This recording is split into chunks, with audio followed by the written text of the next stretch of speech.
कृष्ण हरे हरे गीता पाठ घरे घरे इस गीता उत्सव में आए। अभूतपूर्व आयोजन था। गीता जी इस देश का प्राण है, गीता सम्मान है, गीता स्वाभिमान है, गीता जी भारत का अभिमान है।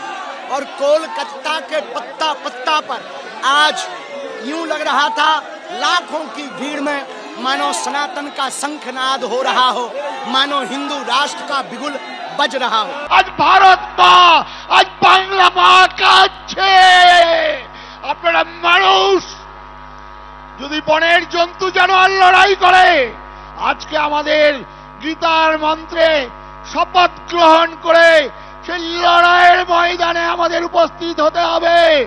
যারা পূর্ববঙ্গ থেকে পালিয়ে এসেছিলেন শিয়াল কুকুরের মতো, তাদের পূর্ববঙ্গের মানুষগুলোকে বলবো, আপনারা আপনাদের সন্তানদের বলুন, ওরে জেগে ওঠ, ওরে জেগে ওঠ, তোর পূর্বপুরুষের সেই রাজ্যটাকে ছিনিয়ে নেওয়ার জন্য এক হাতে অস্ত্র, এক হাতে শাস্ত্র, এক হাতে অস্ত্র, এক হাতে শাস্ত্র।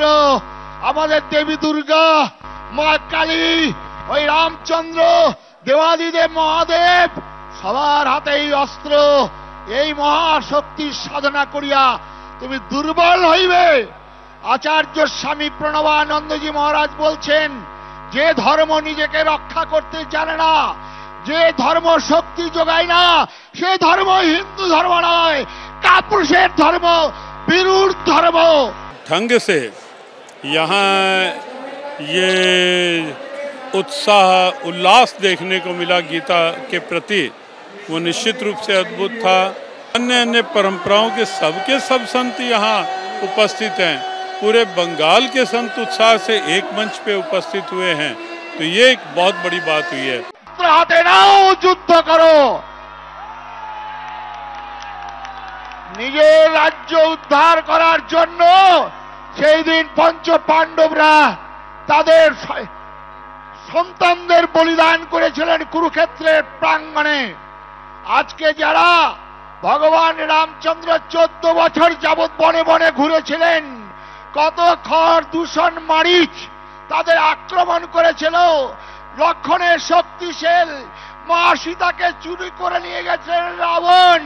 আর ভগবান আমার রামচন্দ্র ওই আদিবাসী, বনবাসী, গিরিবাসী ভাইদেরকে সংগঠিত করে রাবণের বিরুদ্ধে লড়াই করে মা সীতাকে উদ্ধার করেছিলেন। সেদিন মা সীতা উদ্ধার কল্পে বনের পাখি জটায়ু লড়াই করেছিল। আজ ভারত মা, আজ বাংলা মা কাঁদছে। এক হাতে অস্ত্র, এক হাতে শাস্ত্র। এবিপি আনন্দ এগিয়ে থাকে, এগিয়ে রাখে।